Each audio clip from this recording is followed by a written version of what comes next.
오늘은 사도행전 20장 28절에서 38절에 있는 말씀을 가지고 영적 지도자들을 위한 지침이라는 제목으로 사도행전 강의 62번째 말씀을 함께 나누기 원합니다. 먼저 말씀을 묵묵하겠습니다. 여러분은 자기를 위하여 또는 온 양떼를 위하여 삼가라. 성령이 그들 가운데 여러분을 감독자로 삼고 하나님이 자기 피로 사신 교회를 보살피게 하셨느니라. 내가 떠난 후에 사나운 이가 여러분들에게 들어와서 그 양떼를 아끼지 아니하며 또한 여러분 중에서 제자들을 끌어 자기를 따르게 하려고 어그러진 말을 하는 사람들이 일어날 줄을 내가 아노라. 그러므로 여러분이 일깨어 내가 3년이나 밤낮 쉬지 않고 눈물로 각 사람을 훈계했던 것을 기억하라. 지금 내가 여러분을 주와 및 그 은혜의 말씀에 부탁하노니 그 말씀이 여러분을 능히 든든히 세우사 거룩하게 하심을 입은 모든 자 가운데 기업이 있게 하시리라.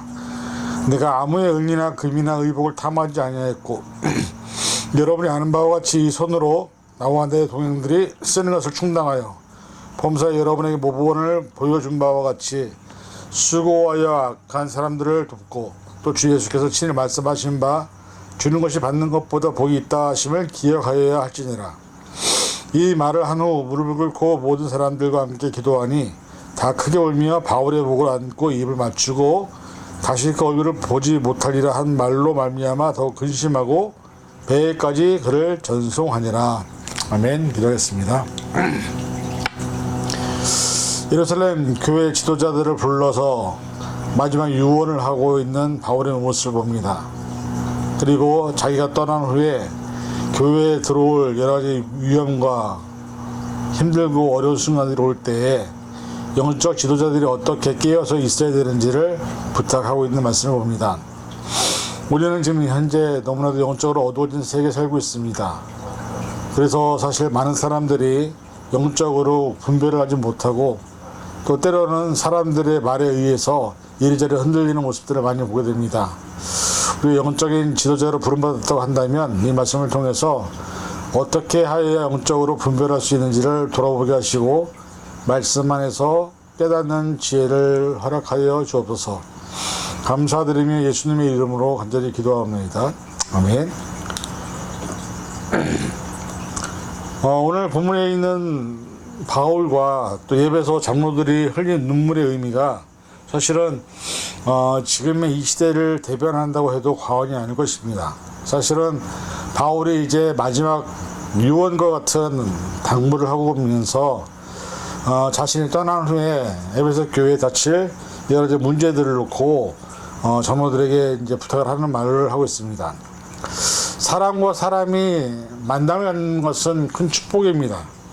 그런데 만남 뒤에는 항상 헤어짐이 있습니다. 그리고 그 헤어짐이 어떻게 헤어지냐에 따라서 서로 다른 삶의 결과를 만나게 되는 것을 보게 되죠.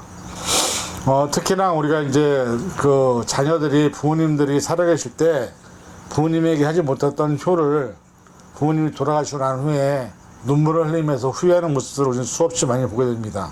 살아계실 때 좀 더 잘 살펴드리고 보살폈으면 좋았을 것을 그때는 여러 가지 많이 이유를 대면서 하지 못하다가 그리고 돌아가시고 난 후에 그 후에 결국 눈물을 흘리면서 후회하는 모습을 우리 많이 보게 되는데 사실은 지금 이 시간에 우리의 삶이 우리는 모두가 죽음을 앞두고 있는 어떻게 보면은 그 시한부 인생이라고 해도 과언이 아닐 것입니다. 사람들은 누구나 행복한 삶을 추구하고 또 좋은 삶을 추구하지만 갑작스러운 사고나 질병이나 또 여러 가지 많은 상황들로 인해서 우리는 수없이 죽어가는 수많은 사람들을 우리 눈으로 보고 있습니다. 그 안에 우리가 없다 뿐이지 그 안에 내가 아는 사람이나 내가 알고 있는 가족이나 내 자녀도 있을 수도 있다는 사실을 우리는 얼마든지 경각심을 갖고 기도해야 할 줄 믿습니다. 그래서 사실은 오늘은 여기서 보이는 이 바울과 에베소 장로들이 같이 함께 흘리는 이 눈물의 의미가 물론 힘들고 어려운 시간을 보내야 되는 상황을 맞이하는 에베소 교회를 향해서 당부하는 말이기도 하지만 저와 여러분들이 영적 지도자들로서 교회로서 세례를 받았다고 한다면 아마 이 말씀이 저와 여러분들에게도 주는 또한 권면의 말씀이기도 한다는 것을 우리는 깨달을 줄 있습니다. 그래서 이 시간에 우리 영적 지도자들로서 어떻게 우리가 주의해야 할 것이며 어떤 부분에 대해서 우리가 같이 좀 고민을 해야 되는지를 말씀을 통해서 살펴보면서 우리가 함께 말씀의 은혜를 나누기 원합니다. 28절에 보니까는 이렇게 말을 합니다. 여러분도 자기를 위하여 또는 온 양떼를 위하여 삼가라. 성령의 일 가운데 여러분을 감독자로 삼고 하나님 자기 피로 사신 교회를 보살피게 하셨느니라 나오고 있습니다. 하나님이 장로들을 세울 때는 하나님의 교회의 감독자들을 세웠다는 것이죠. 그리고 그 세우신 이유가 말씀에 의하면 교회를 보살피기 위해서 세웠다고 얘기합니다. 바울은 에베소 교회 장로들에게 삼가라고 명합니다. 조심하라는 뜻입니다. 헬라어 원어에서는 한번 삼가는 것을 그치는 것이 아니라 계속해서 삼가라는 명령을 하고 있습니다. 즉 온 양떼를 위해서 주님께서 부탁하시는 그 부름에 합당하게 조심하고 조심하라는 것이죠. 그리고 여기서 말하는 주의하다, 경계하다라는 의미를 갖고 있는 이 삼가다라는 말은 하나님이 자기의 피로 사신 교회를 보살피게 하시기 위해서 성령이 우리를 세웠다라고 얘기합니다. 즉 성령의 주권자가 되어서 저와 여러분을 교회의 지도자를 세웠기 때문에 우리는 그 주권자로서 세워진 권리나 권한을 갖고 얄미한 사람들을 다스리는 것이 아니라 그들을 돌보고 케어하고 그들을 보살피는 것을 위해서 우리는 부름을 받았다는 것을 말하고 있습니다. 바울은 에베소 교회를 세운 뒤에 3년 동안 교회를 돌봤습니다. 복음을 가르치고 세례를 베풀고 장로들을 세운 사람도 바울이었습니다. 하지만 바울은 자기를 드러내지 않았습니다. 당신들을 세운 것은 성령이 세웠다. 그래서 성령이 세운 당신들이 이제부터 에베소 교회를 이끌어 나가야 될 어떤 관리자라고 얘기하고 있습니다. 그러면서 바울이 얘기하는 건 뭐냐면 29절에 앞으로 다가올 여러 가지 많은 어려움들을 얘기하는데 그 중에 하나가 뭐냐면 내가 떠난 후에 사나운 이리가 여러분에게 들어와서 양떼를 아끼지 않냐며 29절에 이렇게 말하고 있습니다. 사나운 이리는 여기서는 이단자나 거짓 선지자를 말합니다. 왜냐하면 그 당시 바울이 사역을 할 때만 해도 그 당시에도 이미 에베소에는 수많은 미혹할 것들이 있었습니다. 우상숭배가 넘쳤었고 그리고 이단과 거짓 선지자가 얼마든지 있었기 때문에 교회가 그들을 위한 대비나 어떤 준비를 하지 않으면 그들 모두가 다 사단에게 넘어가는 경우가 많았기 때문이죠. 그래서 바울은 3년 동안 에베소 사역할 때도 이단과 거짓 선지자들이 많이 찾아왔다는 것을 알고 있었습니다. 그리고 그것을 바울은 복음으로 물리쳤습니다. 근데 이제 그것이 내게 있는 것이 아니라 남겨진 여러분에게 있다는 것을 말하고 있습니다. 그래서 30절에 말하죠. 또한 여러분 중에 제자들 끌어 자기를 따르게 하려고 어그러진 말을 하는 사람들이 일어날 줄을 내가 아노라. 이 얘기는 벌써 이미 있었던 사건을 다시 한번 재확인시켜 주는 것입니다. 요한과 같은 말씀을 남기면서 내가 떠난 후 여러분이 맡겨진 삶을 잘 감당할 것을 믿는다고 얘기하고 있지만 그럼에도 불구하고 이런 일이 일어나게 될 것을 얘기하고 있다는 것이죠. 제자들을 끌어 자기를 따르게 하려고 어그러진 말을 하는 많은 이단들과 어떤 거짓 선지자들이 나타날 것이다. 그러니 그들을 향해서 여러분들은 복음으로 그들을 관리하고 복음으로 기도를 하고 복음을 통해서 그들을 물리쳐야 한다라고 얘기하고 있습니다. 물론 이 말을 할 때 여기에 나타나는 거짓 선지자들과 이단들은 한두 사람의 일이 아닙니다. 수많은 사람들이 그것 때문에 영향을 받게 될 것이고 또 수많은 사람들이 그것 때문에 교회에서 떠나게 될 것이고 또 수많은 사람들이 믿음에서 떠나게 될 것이라고 얘기하고 있습니다. 근데 중요한 것은 뭐냐면 28절 보니까는 자기를 위하여 또 양떼를 위하여 삼가라고 얘기하죠. 근데 결국은 영적 훈련을 게을리하지 말라는 뜻입니다. 장로들에게. 영적 훈련이 단단하게 되어 있는 교회는 그런 문제가 생긴다 할지라도 그것을 물리칠 수 있는 연합된 힘이 있지만 영적으로 연약하고 부족한 교회는 한 사람에 의해서 수많은 사람들이 무너지는 것을 많이 보게 되죠. 그래서 현대교회도 지금 신천지나 어떤 많은 이단들이 교회로 들어와서 교회를 흐트러뜨리는 경우를 수없이 많이 봅니다. 근데 그때 제일 많이 건드는 존재가 누구냐면 교회 리더자들이죠. 목사님, 사모님, 장로님, 권사님 이런 중직자들을 통해서 교회를 흔드는 것을 우리는 수없이 많이 보게 됩니다. 그래서 사실은 그런 문제가 생겼을 때 그걸 영적으로 분별할 수 있고 영적으로 그 복음을 통해서 그것을 물칠 수 있는 준비가 되어 있어야 되는데 그것은 한두 사람에 의해서 문제가 되는 것이 아니라 교회 공동체가 함께 훈련하고 함께 깨어있을 때 그것이 가능하다고 얘기하고 있습니다. 사실 교회가 부흥이 되려면 어느 단계들을 밟아 나가야 되는데 그 단계에 이를 때마다 항상 시험이 있습니다. 그리고 그 시험은 정말 예상치 않은 곳에서 나옵니다. 목회자는 분명히 열심히 설교를 준비했는데 어떤 누군가가 설교를 듣고 시험 받았다고 교회를 떠나는 경우도 많습니다. 또 어떤 경우는 자기를 향한 설교를 하고 막 울분을 토하는 성도들도 있습니다. 그런 시험들이 올 때 사실 그것이 영적으로 준비된 교회는 그것을 물리칠 수 있는 기도에 연합된 힘이 있고 영적으로 깨어있는 지도자들이 있으면 되는데, 그렇지 못할 때 거기서부터 분파가 갈라지고 서로 당을 짓고 서로 싸우기 위해서 이제 존재하게 되고, 그러다 보면 교회가 갈라지는 것을 우리는 수없이 많이 보아왔습니다. 그래서 리더의 위치는 사실은 영적으로 깨어있느냐 깨어있지 않느냐라는 것입니다. 어떤 상황이 생겼을 때 그것을 영적으로 분별할 수 있는 능력이 있느냐 없느냐는 것인데, 사람들은 감정적으로 대응을 하다 보니까는 영적으로 구별하지 못하는 경우가 많습니다. 그래서 사실 교회가 어떤 문제가 생겼을 때 가장 먼저 해야 되는 것이 바로 예배 자리에 나오고 함께 기도하는 것이 먼저인데, 많은 교회들이 그런 문제가 생겼을 때 결국은 서로가 편을 먹고 싸우게 되고, 목사 편, 장로 편을 먹고서 결국은 교회가 분리되고 법정까지 가게 되는 경우를 우리는 수없이 많이 보게 되는 것을 보게 됩니다. 그래서 사실은 우리가 말씀을 왜곡시킬 경우가 많이 있을 때 그 말씀에 대해서 잘못된 것임을 알고 있는 성도들이 얼마나 많이 있느냐에 따라서 그 교회가 잘 견딜 수 있느냐라는 것입니다. 그래서 바울은 에베소 장로들에게 그런 위험성을 지적하고 있는 것이죠. 그래서 그렇게 하기 위해서 우리 교회가 영적인 훈련들이 계속 필요하다. 그것을 여러분들이 이루어내야 된다. 한 사람도 예배가 있어서 안 된다. 말씀과 기도로 생활을 하지 않으면, 또 예배로 세워진 생활을 하지 않으면 결국은 그 교회는 무너질 수밖에 없다는 것을 보게 되는 것이죠. 머리로 안다고 해서 그것이 다 아는 것이 아닙니다. 실제로 사실은 어떻게 보면은 그 머리로 아는 지식이 오히려 좀 더 큰 문제를 일으킬 때가 있습니다. 그래서 영적인 문제는 영적으로 해결해야 됩니다. 영적인 문제는 항상 관계에서 나옵니다. 내 감정과 주변 사람들의 관계에서 나오기 때문에 그것을 주의하고 격리하라고 바울은 얘기하고 있습니다. 그리고 그 어려움을 극복할 수 있는 방법이 뭐냐면 31절에 이렇게 얘기하고 있습니다. 그러므로 여러분이 일깨어 내가 3년이나 밤낮 쉬지 않고 눈물로 각 사람을 훈계하던 것을 기억하라 얘기하죠.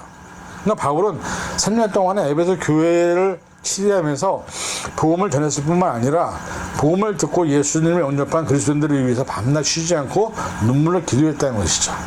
이 눈물로 기도했고 그들이 권면했기 때문에 지식만 전달한 게 아니라 그들 사람의 마음을 기도하면서 말씀을 전하기 때문에 그들이 일깨어서 기억했다는 것이죠.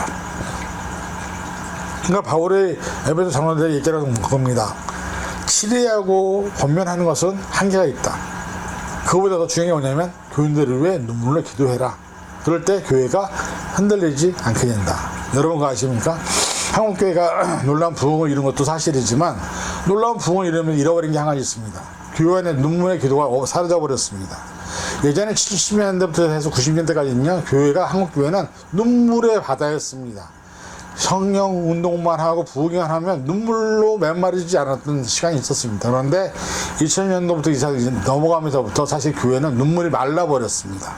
눈물로 기도하는 교회를 이제는 사람들이 선호하지 않습니다. 그러다 보니 눈물이 말라버렸고 오히려 그 뒤에 웃음과 감동과 재미를 주는 교회가 많아지다 보니 영적으로 약해지는 것은 당연한 일이었습니다. 그리고 결국은 그 사람을 위한 교회로 만들어가지다 보면 결국 교회가 이제 무너지는 것을 우리는 수없이 많이 보았습니다. 바울이 얘기하는 것은 다른 게 아닙니다. 훈계하고 마음에 새기고 권면하고 복음을 전할 때 가장 기본이 뭐냐? 눈물로 기도하는 그 기도가 있을 때 그 사람들의 영적으로 든든하게 잡아줄 수 있다는 것입니다. 그래서 31절에 내가 여러분을 주와 및 그 은혜의 말씀에 부탁하노니 그 말씀이 여러분을 능히 든든히 세우사 거룩하게 하시면 이번 모든 자 가운데서 기업이 있게 하시리라. 즉 바울이 얘기하는 건 뭐냐면 눈물의 기도 위에 말씀이 세워져야 된다는 것이죠. 말씀으로 양육하고 말씀으로 훈련받을 때 그들이 하나님 앞에서 올바로 서게 된다는 것이죠. 사실은 바울은 그걸 알았습니다. 그래서 눈물의 기도가 얼마나 중요한지, 말씀 훈련이 얼마나 중요한지, 말씀을 훈련받고 교육받는 것이 얼마나 중요한지를 알았습니다. 그리고 그것을 통해서 교회가 든든히 세워지는 것을 만들게 된 것이죠. 바울은 이 원리로 많은 교회를 세웠습니다. 근데 한번 생각해 보시죠. 지금 현재 교회가 눈물로 기도하는 교회가 과연 얼마나 있겠습니까? 많은 목회자들이 눈물을 기도하며 성도들을 위해서 눈물을 흘리는 목회자들이 얼마나 있겠습니까? 사실은 그것이 사라졌기 때문에 교회는 영적으로 파워가 없는 것이고 더 이상 영적으로 무장할 수 없는 것이고 더 이상 사랑으로 하나 될 수 없는 것입니다. 그래서 사람들이 이익에 따라 자기의 중심에 따라 교회를 옮겨다니며 샤핑을 하는 이유도 바로 그런 것 때문에 나타나는 것이죠.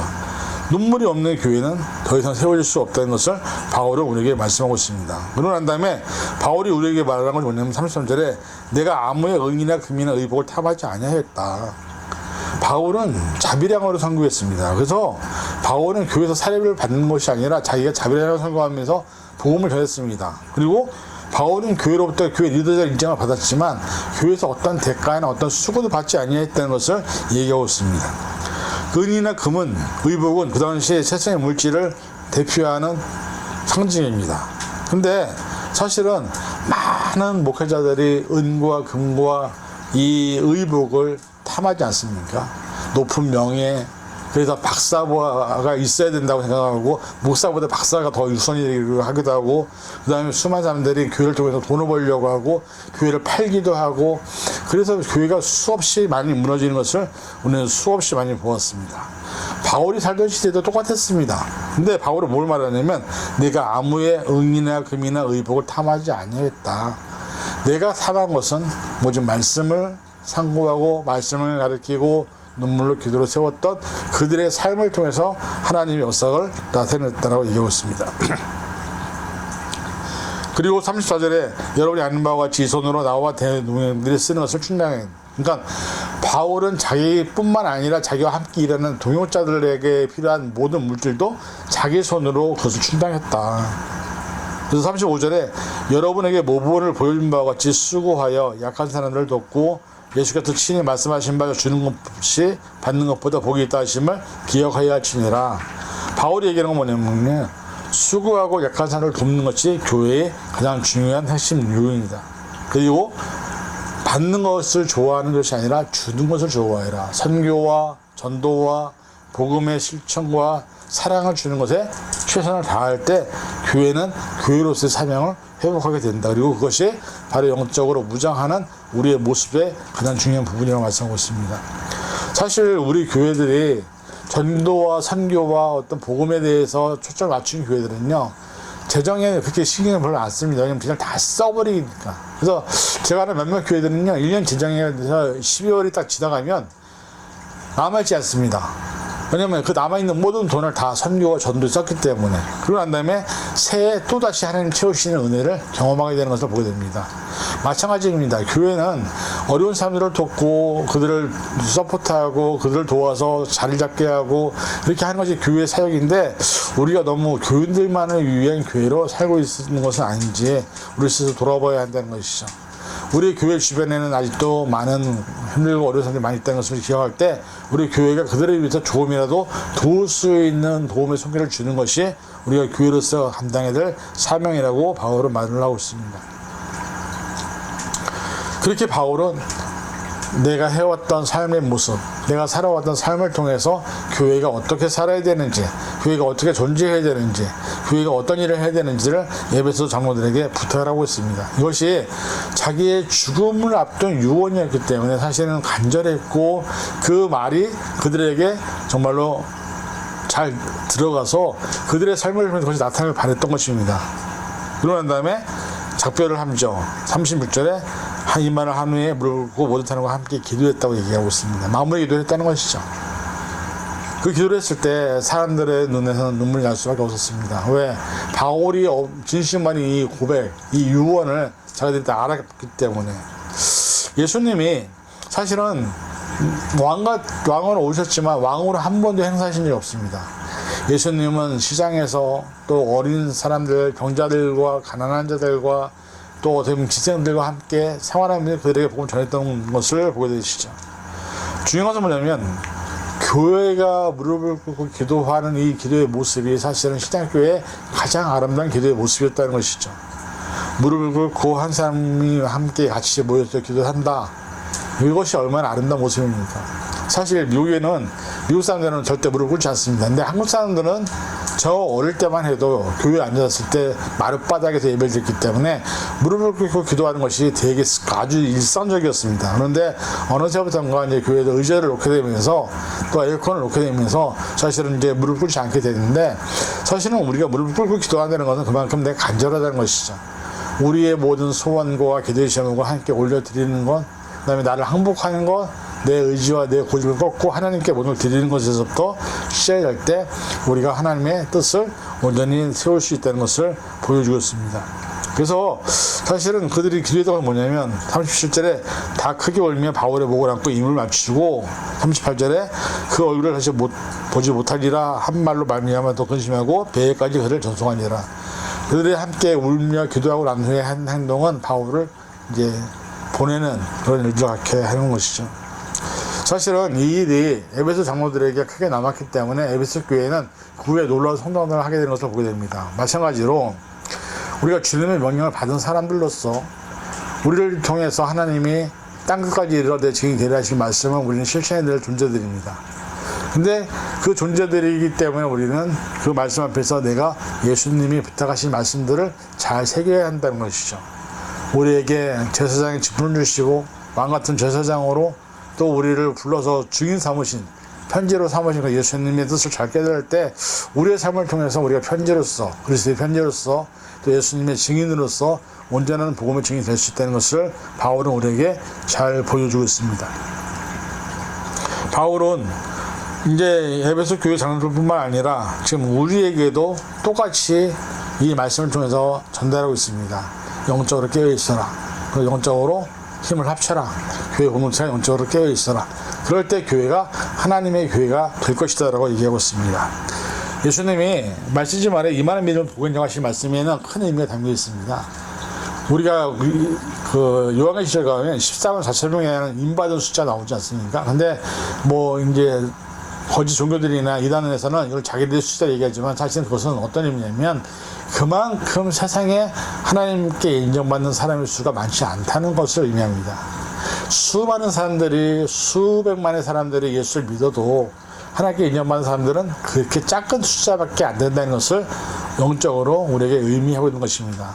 우리가 그런 숫자에 들어갈 수 있는지 없는지는 하나님만이 아십니다. 다만 우리가 기억을 들어서 뭐냐면 우리에게 주신 영적인 지혜, 영적인 어떤 책무, 이것이 책임이 우리에게 있다는 것을 깨달으시고 저희 여러분들이 가정 안에서 나와 함께 있는 우리 교회 공동체 안에서 내가 그런 일들을 잘 감당할 때, 우리가 영적인 지도자들이 될 때 하나님 우리를 통해서 칭찬하고 또 상을 주시는 것을 우리에게 허락하실 줄 믿습니다. 오늘 이 시간 이 세상이 아무리 변해가고 또 교회가 세상에서 사라지고 있다 한다 할지라도 한 가지 중요한 것은 그 중에 깨어있는 자들을 통해서 하나님 일하십니다. 영적으로 깨어있는 자들을, 저와 여러분들이 그렇게 영적으로 깨어있을 때 하나님은 우리를 통해서 일할 줄 믿습니다. 우리 가정이 깨어있고 우리 교회가 깨어있고 우리 삶이 깨어있다고 한다면 하나님은 저와 여러분을 통해서 놀라운 일들을 이루실 것을 믿으시고 우리 모두가 영적으로 깨어서 하나님과 동행하는 하나님의 귀한 믿음의 10년을 될 수 있기를 주님의 이름으로 간절히 축원을 드립니다. 기도하겠습니다. 하나님 감사합니다. 우리는 영적으로 깨어 있어야 될 줄 믿습니다. 에베소 장로들을 통해서 바울이 유언으로 부탁한 것처럼 영적으로 깨어 있을 때, 영적인 공동체가 될 때 이단의 어떤 약함에서 교회를 지킬 수 있다고 말씀하고 있습니다. 우리 자신을 지키고 우리 가정을 지키고 우리 교회를 지킬 수 있는 영적으로 깨어있는 지도들에 대해서 우리의 삶을 통해서 하나님의 놀라운 능력을, 하나님의 놀라운 권능을 경험할 수 있는 우리가 될 수 있도록 축복하시고 인도하여 주옵소서. 감사드리며 예수님의 이름으로 간절히 기도하옵나이다. 아멘.